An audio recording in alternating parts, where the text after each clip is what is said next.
Bien, jóvenes, vamos a graficar en el plano cartesiano ese vector algebraico. Vamos a graficarlo para deducir la componente horizontal, vertical y la componente, el ángulo de inclinación, la magnitud del vector. Entonces, la A pertenece al eje X, la grafico en cualquier parte. La B pertenece al eje Y, y para que la gráfica se vea un poco mejor, tomo en cuenta la distancia en que la coloco. Acá subo la coordenada 1, la coordenada de A, con la coordenada de B. Se formó un punto, ahí obsérvelo bien.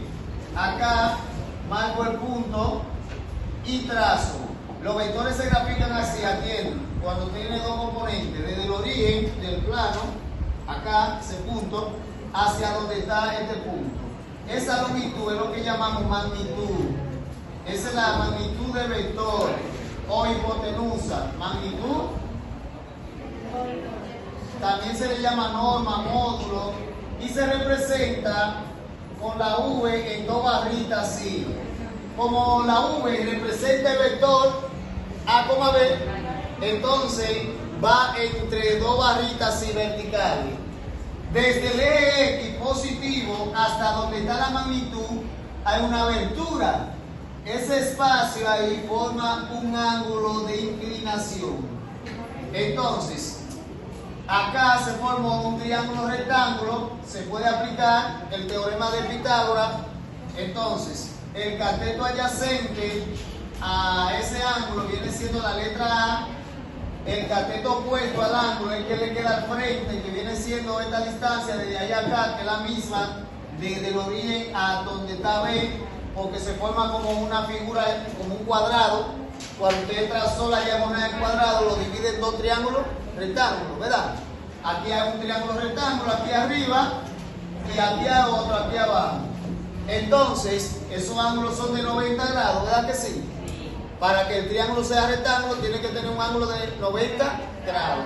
Entonces, el cateto opuesto a ese ángulo es la letra que forma la distancia vertical desde aquí hasta aquí, que es la letra B.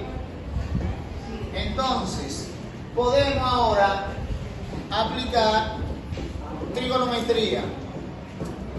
Coseno se define como el cateto adyacente, recordando, sobre hipotenusa. Ubicamos ahora en el triángulo quién es el cateto adyacente. La letra la sustituyo. La hipotenusa se representa con las dos barritas así. Y escribo un 1, escuche bien, un 1 debajo del coseno, porque toda expresión está dividida entre la unidad. Estos dos se llaman medios, se multiplican así. Y estos dos se llaman, medios, esos dos, y estos dos extremos.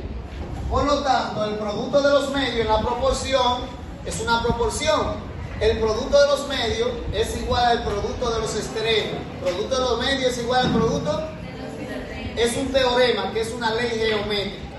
Entonces, 1 es neutro en la multiplicación. 1 por A, ¿qué va a quedar? A. Y va a quedar expresado, multiplicado, la magnitud del vector por el coseno del ángulo. Esa es la fórmula para calcular la componente horizontal. Componente horizontal, la que va en el eje X. Componente horizontal. ¿Cómo se calcula la componente horizontal? Teniendo solamente la magnitud, que es la hipotenusa, y el ángulo, que se calcula con el coseno. Entonces, usted le busca el coseno al ángulo, lo multiplica por la magnitud y eso te va a dar la componente horizontal. Componente horizontal, señores, es la que se grafica en uno de los ejes. ¿Qué tipo de eje? El eje X. El eje X. Ahora bien, ya tenemos la componente horizontal. Vamos a la componente vertical. Componente vertical me la da la función C del ángulo, que se define como el cateto opuesto sobre la hipotenusa. Entonces, el seno del ángulo es cateto opuesto, que viene siendo la letra B, sobre la hipotenusa, que viene siendo la magnitud del vector. Escribo un 1 porque toda expresión está dividida entre la unidad, aunque no se indique. Multiplico así, producto de los medios es igual al producto de los extremos. Teniendo en cuenta que el 1 es neutro, la multiplicación 1 por B, B. Y queda expresado módulo del vector o magnitud por el seno del ángulo. Y esa formulita me da la componente vertical, exactamente, componente vertical. Entonces, componente vertical, la que va en el eje Y. Lo paramos ahí y continuamos después que ustedes copien para ver cómo se usan esa fórmula. ¿Entendido? Copiamos y de una vez damos el ejemplo con esa fórmula. Tapa la cámara. Tapa la cámara, tapa la cámara. Tapa la cámara.